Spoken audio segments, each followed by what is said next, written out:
program is The Active Center. It's created by David Sappe. Pronounced Seppi. Pronounced Seppi.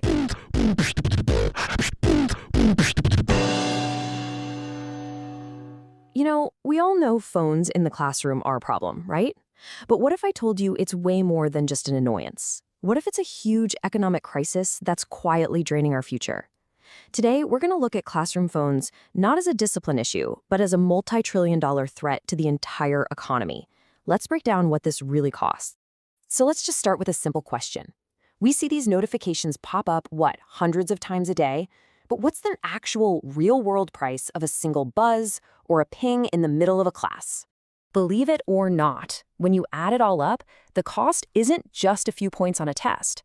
It's like a massive anchor dragging down our whole national economy. And it could be costing us trillions in lost productivity and growth.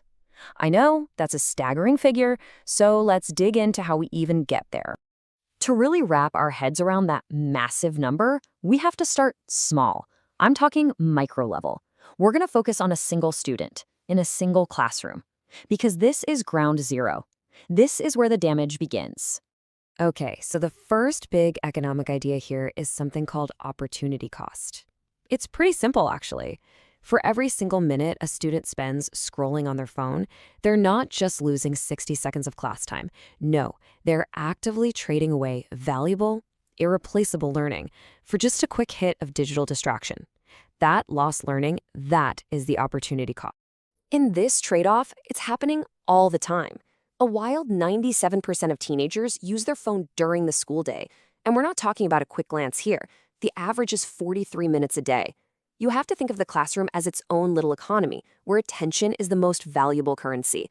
And right now, phones are absolutely winning. So what does it actually look like when phones win? Well, the studies on this are crystal clear. In one experiment, students who were distracted by their phones during a lecture, they wrote 62% fewer notes than the students who were focused. 62%. That is a huge gap in just capturing the basic information. And the result of that?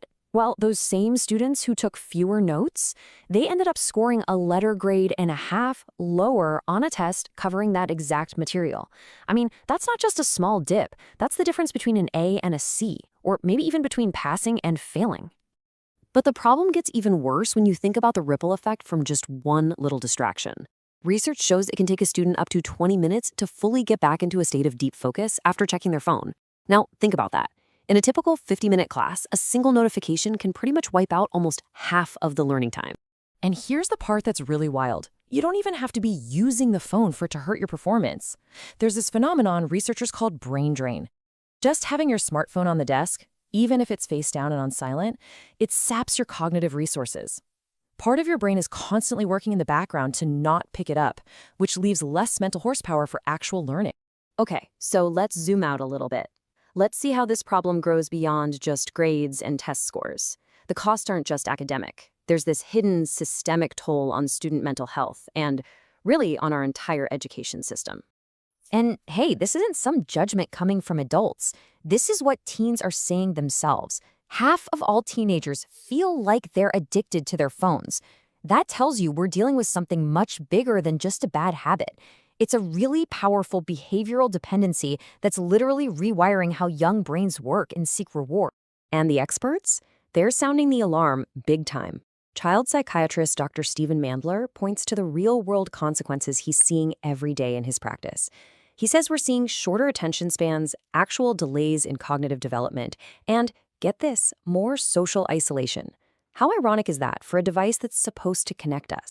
You know who else this hurts? The teachers. The toll extends to our educators. Every minute a teacher has to spend being the phone police is a minute they're not spending on teaching, on mentoring, or on planning great lessons. The source material for this calls it a depletion of our educational capital. Think of it like the collective skill and energy of our teachers. It's a vital national resource, and it's being completely drained. So now it's time to zoom all the way out. We've seen the cost to the individual and to the system. Now let's connect all those dots to the big picture, the macroeconomic level, and see what this is really doing to the entire U.S. economy. At the end of the day, education is an economic investment. It's simple. A person with a bachelor's degree earns, on average, $1 million more over their lifetime than someone with just a high school diploma. So if phones are dragging down grades and making it harder to learn, they are directly chipping away at the future earnings of an entire generation. And, this problem doesn't hit all students equally. Research actually shows that when schools ban phones, the biggest positive effects are seen in the lowest achieving students. So what does that tell us?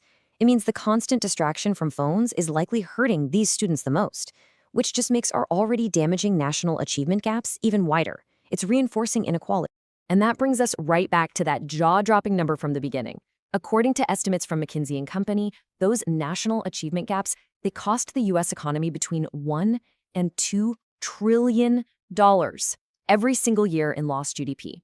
By fueling this underperformance, classroom smartphones are a direct contributor to this staggering economic loss. Okay, I know, that number is really daunting. But the story doesn't have to end there. Understanding the scale of the problem is the first step. The second is figuring out a path forward so we can reclaim our focus and our economic future. So what can we do? Well, at the highest level, policymakers can make a huge difference. The research points to some clear actions. Things like implementing consistent statewide phone restriction policies, or funding more long-term research to really understand the effects, and supporting big public health campaigns that actually promote digital wellness. Schools, of course, are right there on the front lines. They can take direct steps, like enforcing clear school-wide policies that take the burden off individual teachers. But it's about more than just rules. It's about actively building a school culture that truly values and protects focused, deep, in-person learning. And finally, this really has to be a team effort. Parents play such a crucial role here. Not just by backing the school's policies, but by having open conversations with their kids about these challenges and by really prioritizing a balanced life where offline activities are just as important. So that leaves us with this one final question. The choice couldn't be clearer. Are we building a future of innovation or a future of distraction? Every notification, every school policy, every conversation we have is a step in one of those two directions. The data shows the stakes are incredibly high, and they're measured not just in test scores, but in trillions of dollars. Ultimately, the future we get will be the one we choose to focus on.